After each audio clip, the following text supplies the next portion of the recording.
Hola, ¿qué tal? ¿Cómo están? Rebeca Bey del IMT. Me encuentro hoy con un invitado especial. I have with me Nick Delis from Atento. He's the Chief Commercial Officer in Atento, and he was born in the US, but he has a Greek background, and he has a lot of knowledge in many countries. He speaks Spanish, Mexican Spanish, Colombian Spanish, Brazilian, Portuguese, and I am very happy to have you here, Nick. I have known you for many other backgrounds in the past with other companies, technology companies, and it's a pleasure to have you here today. Thank you very much for having me. It's always my pleasure. No, thank you. I understand that because I have been searching about you, and I understand that you have a new strategy, a new vision, a new concept in regards of customer experience, which is the most important concept in today's environment in the contact centers and of course this contact forum. Can you please share to us about what is this about? Well, of course. So it's really interesting when you look at customer experience throughout the years. There's a balance. There's a balance of people. There's a balance of technology. There's a balance of total experiences that go around it. You know, from the second that you move onto an airplane, making a reservation, going through the lines, going to talk to people, coming onto an airplane, sitting with the people, having an experience around it, tracking your bags, looking throughout this whole thing. There's a total experience of technology. And I call that total experience. So TX is the new CX. So what does that mean? That means it's balancing people with the right technologies, with the right personalized approach, and bringing that all together so that you have such a great experience that it brings tons of loyalty and it really enhances what a customer gets from a brand. Because I always say that one bad transaction can lead to a lost customer for life. Definitely, that I agree completely with you because you have described briefly what is a huge vision and a huge strategy in terms of what to deliver to a customer, how to manage the customer requirement. I really like it. I went, I was listening and I was thinking about all the things that we have to do in each of the segments. Considering this, the partition of all the elements that you have mentioned to us in this new concept of strategy, what would be the pillars to sustain this excitement strategy that you share? It's really simple, believe it or not. Okay. So the pillars are designed around before a transaction, during a transaction, and after a transaction. So what happens? You have a customer that may be looking for an airline reservation. Well, how do they find that transaction? How do they go to the right places? How are they treated when they get onto a web portal or a mobile application? And then it goes from there to the next, which is once they get into the system, what technology is put behind it? Is it conversational AI? Mm-hmm. Obviously, artificial intelligence is a really hot thing right now, but it's not for everything. You know, you have an intelligent conversation that can happen to be able to make it a great experience throughout the whole process. So as you're gathering that information using conversational AI, then you go into an agent. What's that agent experiencing? Do they know what the conversation was like? Do they know about me as a human being? Well, they know when I travel, I like to sit in a certain seat, usually in first class. Correct. But obviously, we don't spend that money in corporate America today. But I still like it. But they know that I like that. They know I eat a certain meal. They know that on these long haul flights from Madrid to the US or from Madrid to Brazil, I usually sleep throughout the whole flight so that I can be ready to go the next day when I'm taking a meeting. So they know all these things about me. They have tons of information. And that agent should know as we go through this process that, this is the intelligent information that they can talk to me about. And then you start to, once you've transacted it, you've made a reservation. Then you go to the post experience. The post experience is a few different things. It's using analytics to understand the conversations that happened before. It's actually the experience that you may gain at the airport or, from communications in real time. So when is that flight going? Where is my baggage? how am I going to be handled on the airplane? What special treatment do I get? Oh, and my loyalty. I've been with you for a long time, and how does that play out? And then once that happens, how do you restart that conversation to start having another transaction? So more sales, better experience, so that they really make you feel that loyalty is a true thing and it's not just made up. I'll tell you, last year I didn't travel as much as I have in the past 4 years. And I lost my status, which was invitation status with a few with airlines and also with hotels. And it's amazing. It was just by a few points. And it makes me rethink my relationship with them. Was I Right. only that good for that period of time? Mm-hmm. That's what the total experience is about. That's why you need to balance the people, your customer, of course, Mm-hmm. the technology that goes behind it, Mm-hmm. and then what does that experience look like for them, even when maybe they're not your top customer? How do you bring them back? They should have known there was a Right. problem for me Of not course. to do. So that's what I really look at as the pillars: the before, the during, and the after. After. Definitely, that's very interesting, and there's a lot of room of improvement in each pillar of that you mentioned, and there's a lot of things that we can still do. Uh, Nick, in terms of the we understand that in a contact center there are many technologies in place, but they have been enhanced with the AI.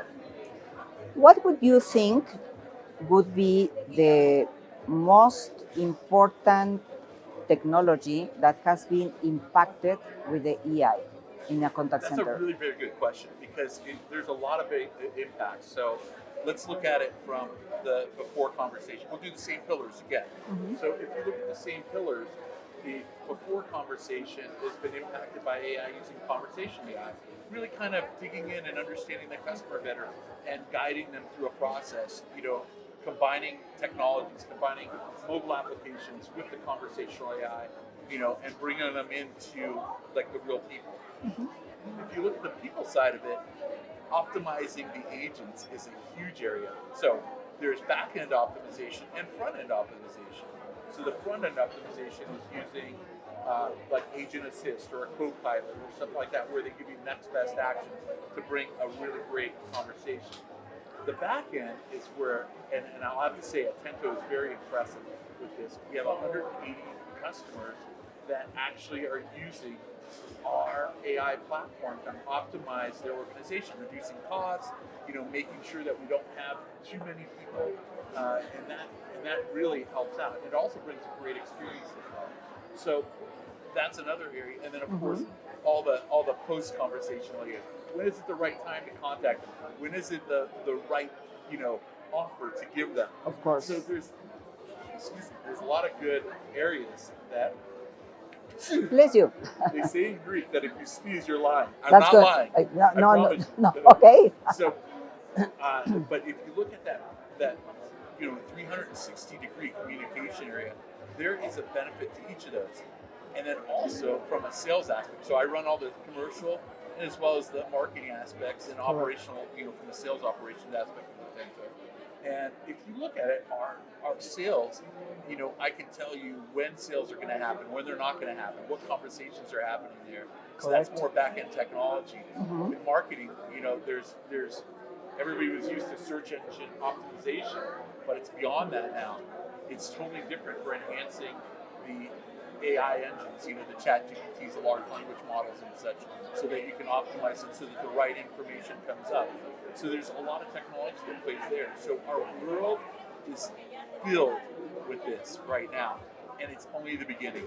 Correct. If you look at, I'm watching the World Baseball Classic right now, and if you look at the Baseball Classic, you have 9 innings unless you gain a lot of runs like Mexico did this week. They gained 16 runs, so the game stopped early. But we're in the early stages of artificial intelligence. We're in the first inning of artificial intelligence. It still has not gotten to the point where it is true artificial cognitive intelligence. Correct. And I see that there's just a huge amount of growth to go from there. Getting all those pillars again. Yes, again, they are linked and they are embedded in all those things that we have been talking. Nick, I would like to learn from you because you have a lot of experience and you have been working in many scenarios. In your experience, in your idea, what would be for the following next 3 years? What would be the trends that will mark the CX? It's really tough, and I'll tell you why it's a little tough to do that. I do have a good idea of what I think it's going to be like. Okay. Obviously, you're going to have there was a period of time where AI was a failure, a real failure, and everybody hit the reset button and then started to implement and learn from those failures. We still have these learning lessons that are going on. I still see that the digital channels are very important, but you're starting to see a trend back where voice is starting to be king again, which is interesting because if you look at chatbots versus voice bots, the conversational AI is starting to become more of a trend.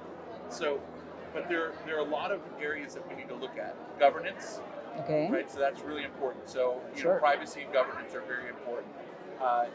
There was a great example with an airline that their AI wasn't governed properly, and they started giving credits out to Wow. to folks. I'm not going to mention any names No, on no, the no, show, no. Of course. but that airline had to learn the hard way, and then they didn't take responsibility for it. But you're applying that technology, so I believe that the governance and the security and the privacy aspect of things are going to really take the next steps. We're going to start to see more governments take control of what can be used and what cannot. I mean, Europe is a great example. They've already started to really accelerate in that area. I do think that artificial intelligence is going to get much smarter. Obviously, Yes. It's the standard. We hope. We should. And the next step is going to be the cognitive intelligence. Where it's not just automating and predicting; it's really understanding how to have those great conversations and apply great technology to the entire business. And I do see that that's going to be the next generation over the next few years. Wow, a lot of information again. We have a lot to think and to do. Nick, what would you say to the Contact Forum in this 30th anniversary of doing what we do? What would you say to them? What would you say to all the people? The first thing is congratulations. I've known Motto for years, and this is just an incredible event. It's always been a thought leadership event here, and as well as for other areas of Latin America coming together, and some of Europe too, as we can see. Correct. And so the first thing I would say is always look forward to great technologies. Today in her keynote speech, she showed what that vision for 2030 looks like. And Correct. she's right on. She's very intelligent about how she's laid it out, and she's seen how it's transitioned over the 30 years to where it is today. Correct. Yeah. So I would continue to say, bring the innovators, because the innovators may be the small innovators. And I'll share one thing. I was with Formula E in a conference and then also at the race in Miami just recently. And Formula E was looking at how do we improve even further. How do we use technology even further, not only in the cars, but in how we treat people. But let's go to the cars for a second. They have a set of rules that they run their cars. They have to have a certain type of battery. They have to have a certain type of inverter. They have to have a certain type of transmission, whatever it happens to be. And then you can tweak it. Right. But imagine if you took all the rules away and you opened it up. Who would be that leader? Would it be a Porsche, a Mercedes, a Tesla, You name it. Right. or would it be Microsoft, Google, Amazon, one of those companies who have a lot of innovation that go behind it? So the message that I would say is always keep innovating, always keep bringing those really, truly different partners to play, and you're going to see some great things in the next 30 years. Wonderful. It was very exciting having you here, Nick. Thank you for sharing all your knowledge, all your passion for what we do. And it was very nice having you here. It was my pleasure. Thank you so much. Thank you, Nick. Thank you.